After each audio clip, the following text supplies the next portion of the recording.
Alors maintenant, comment commencer à filmer dans une scène Unity? On va utiliser Timeline et Cinemachine. Alors, pour commencer, on va installer Cinemachine. Par défaut, il n'est pas installé dans un projet vierge. Donc on va aller dans le package manager. Donc je vais dans Windows, Package Manager, et je vais aller chercher les packages Unity, d'accord? Unity Registry. Voilà, ça se rafraîchit. Et je vais aller chercher... Alors, je vais aller chercher... Tiens, c'est marrant, je connais pas ça. Ah, génial, ils ont regroupé justement Cinemachine avec d'autres packages qui concernent le rendu précalculé dans Unity, l'animation dans Unity. C'est vachement bien ça. Plutôt que d'aller le chercher en bas, il doit être en bas aussi, mais ils ont fait des presets, c'est bien, des présélections. Bah, parfait, du coup, on a besoin de Cinemachine qui est là. Qu'on peut installer. Allez, c'est parti. Boum. Donc Cinemachine, c'est un outil qui va permettre d'automatiser un peu le cadrage, de suivre des objets, de les cadrer automatiquement dans le plan, au milieu de l'image, de les suivre, ouais, j'ai déjà dit, de faire du noise automatique, de faire des mouvements de caméra un peu plus réalistes, des dollycam, etc. Donc en jeu, ça peut être vachement utile pour faire des cinématiques en fait.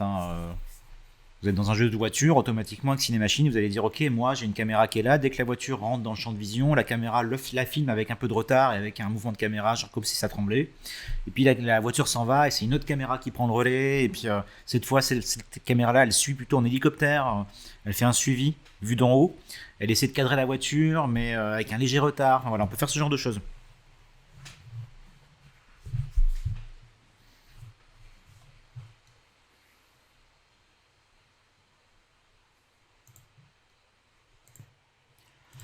Voilà, donc maintenant que Cinemachine est installé, on va se créer un objet nul.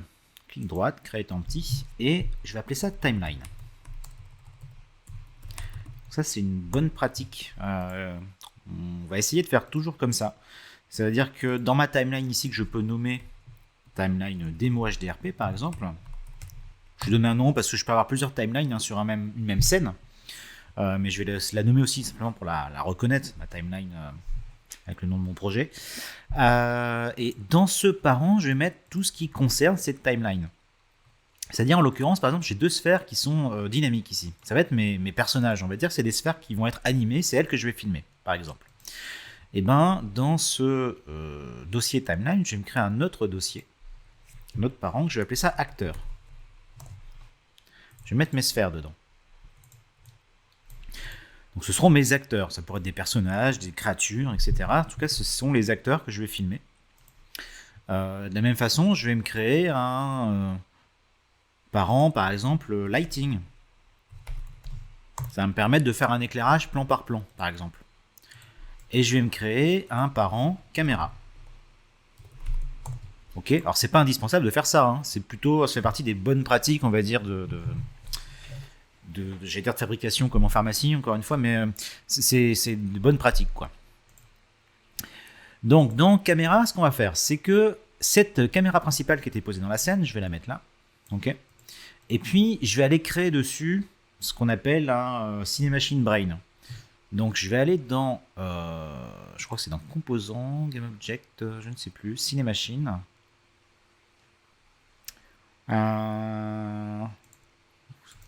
C'est plutôt, je sélectionne la caméra principale et voilà, et je rajoute un composant ici à droite. Vous voyez, dans Cinemachine, j'ai Cinemachine Brain. Voilà, je rajoute un Cinemachine Brain à ma caméra. Donc en fait, ma caméra devient un cerveau Cinemachine. Ça, c'est une chose. Ensuite, sur ce parent timeline, eh bien, je vais créer une timeline. Donc je vais aller dans Windows, Sequencing, Timeline. Donc là, ça m'ouvre une nouvelle fenêtre. Cette timeline, je vous conseille de la mettre en bas tout de suite, à côté de Project. D'accord. Et puis, on va créer une nouvelle timeline. Alors, il faut bien que votre parent là soit sélectionné. Je crée une nouvelle timeline. Donc, en général, les timelines, je les crée dans le dossier ici, timeline, que j'ai créé exprès. Et ce sera ma timeline démo HDRP. Ok, super. Enregistré. Voilà. Donc là, je me retrouve avec une timeline comme dans After Effects, dans un logiciel d'animation classique. On va tout de suite verrouiller le petit loquet là. Ça va permettre de faire en sorte que si je clique sur un autre objet, ma timeline, elle reste toujours en bas, visible.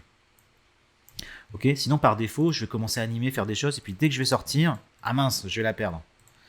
Donc ça, c'est un réflexe à avoir.